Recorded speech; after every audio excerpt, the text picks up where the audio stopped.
ये जो भोजन बच जाता तो इससे मैं अपने सास ससुर को और अपने पति को खिला देती और मैं भूखी रह जाती, इसलिए वो आंख में आंसू आ जाते। खुद के लिए नहीं, स्वयं के लिए नहीं, दूसरे के समर्पण के लिए रो रहे।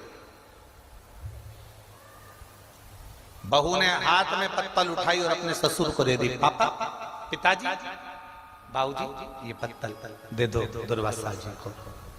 शंकर भगवान जब जब परीक्षा लेते हैं बड़ी विचित्र लेते हैं। पशुपतिनाथ का व्रत करने गए, 6 दिए नीचे रखे, भूल से 6 ही जला दिए। पशुपतिनाथ का व्रत करने गए, मालूम पड़ा घर में माचिस छूट गई और मंदिर में माचिस मांग कर अपने दिए को जला रहे हो, व्रत नहीं लग सकता, व्रत नहीं लग सकता। शिव महापुराण में पशुपतिनाथ के व्रत में तो यहां तक लिखा है कि अगर बेटी मायके में पशुपतिनाथ का व्रत कर रही है तो ससुराल में जिस घर में उसको दिया गया है, कन्यादान हुआ है, उस घर के अन्न से या उस घर के धन से पशुपतिनाथ का व्रत करे। मायके के अन्न और धन से पशुपति व्रत भी नहीं होता।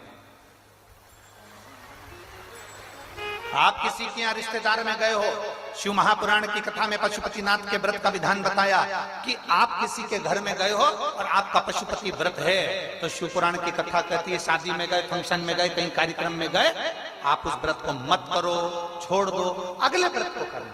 पर किसी के यहाँ के अन्न से, किसी के यहाँ के सामान से पशुपति व्रत नहीं करना। कितना सुंदर बात आज लोगों के समझ में आई है। क्या पहले तुम शंकर जी को मंदिर में जल नहीं चढ़ाते थे? बोलो जम के बोलो जरा, चढ़ाते थे कि नहीं चढ़ाते थे? जम के बोलो जरा, चढ़ाते थे। शिवरात्रि या सोमवार को शंकर के मंदिर जाते थे कि नहीं जाते थे? जाते थे। जल चढ़ाते थे? चढ़ाते थे। अब तुम जल चढ़ाते थे, मंदिर जाते थे, पूजन करते थे, आराधना करते थे, सब कुछ करते थे, फिर भोले बाबा क्यों नहीं सुनता था? और जब से तुमने शिव महापुराण की कथा सुनना चालू करी, 1 लोटा जल चढ़ाते हो और भोलेनाथ जी तुम्हारी सुन लेता है, उसका कारण क्या है? कारण क्या है?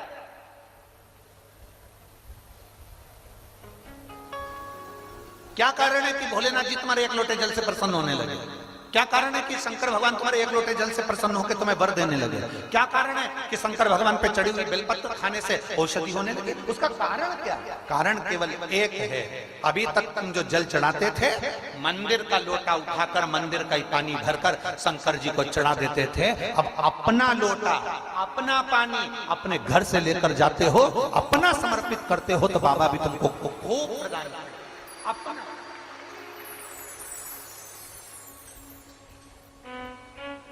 अपना दे रहे हो ना। अब ऐसे तो तुम मंदिर में जाओ, मंदिर का लोटा उठाओ, जिसने लोटा रखा होगा उसमें 25, 30, 50 रुपए तो खर्च हुए होंगे। बोलो तो जरा जम के। वहां का पानी भरते होगे तो वो जो खड्डा खोदा होगा, बोर लगाया होगा, कुआं खोदा होगा, बावड़ी खोदी होगी, किसी ने तो पैसा खर्च करा होगा। जरा जम के बोलो।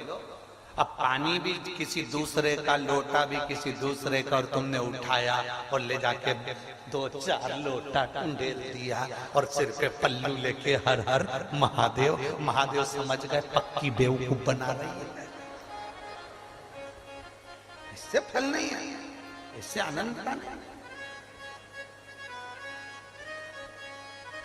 भगवान भी सोचेगा फिर आई काय को, खा लिया, आ गई लोटा मंदिर का, बोलते जाओ जल्दी जल्दी, पानी मंदिर का, महादेव मंदिर का। इसीलिए कभी कभी भगवान फिर तुम्हारी चप्पल चोरी करवा देता, इसी चक्कर कि अरियो कंजूसड़ी। भगवान भी कहता है कि अब जा, और जो मंदिर के बाहर गई और फिर बोला ताऊ बोले क्या चप्पल कहां गई? तो ताऊ बोला मैं तेरे के नौकर, चप्पल देखूं तेरे, तू ढूंढ। नहीं मिली। 3 दिन तक डिप्रेशन में चल जाए, अब नहीं जाऊंगा। सीहोर वाले महाराज ने कहा था जल चढ़ाना, मुझे क्या मालूम था कोई मेरी चप्पल चुरा के ले जाएगा। सीहोर वाले महाराज ने कहा था घर से लोटा लेकर जाना, पानी भर के ले जाना, शिव जी को चढ़ाना, भगवान देव अधिदेव महादेव कृपा करेगा। पर तू जल तो चढ़ा रही थी पर तेरा ध्यान जल में नहीं था जो दरवाजे पे छोड़ के आई थी, उस पे ध्यान। ए मेरी जीजियों, सिरसा वाली तारा बाबा की कुटिया में बैठ के कथा सुन रही हो, आसक्ति रखकर कथा बिल्कुल मत सुनो, एकदम अड़भंग। आज हम गोविंद जी से पूछ रहे थे, गोविंद जी आप शाम के समय यहाँ इतने शिव भक्त आए हैं, रात्रि को पंडाल में रुकते हैं, सब भजन गाते हैं, खूब झूमते हैं, खूब नाचते हैं।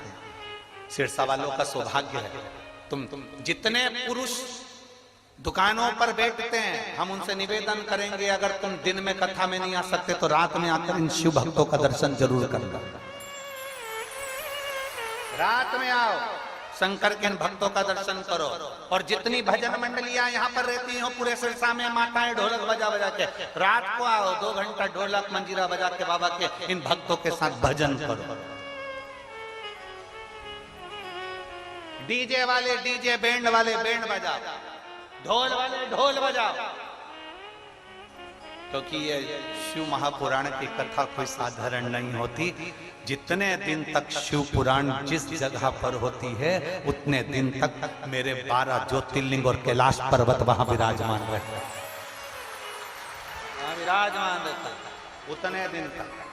और तुम्हें 7 दिन में से 1 या 2 दिन मेरे भोलेनाथ तुमको ऐसा महसूस कराएंगे जैसे हल्की हल्की पानी की बूंदें गिर रही है, ठंड लग रही है, ऐसा लगेगा कोहरा गिर रहा है, बादल छाए हैं, ऐसा महसूस होगा जैसे हम कैलाश पर्वत की यात्रा कर रहे हैं, केदारेश्वर और केदारनाथ, और हम अमरनाथ जा रहे हैं। 7 दिन में दर्शन करा, 7 दिन लीला का दर्शन वो करा।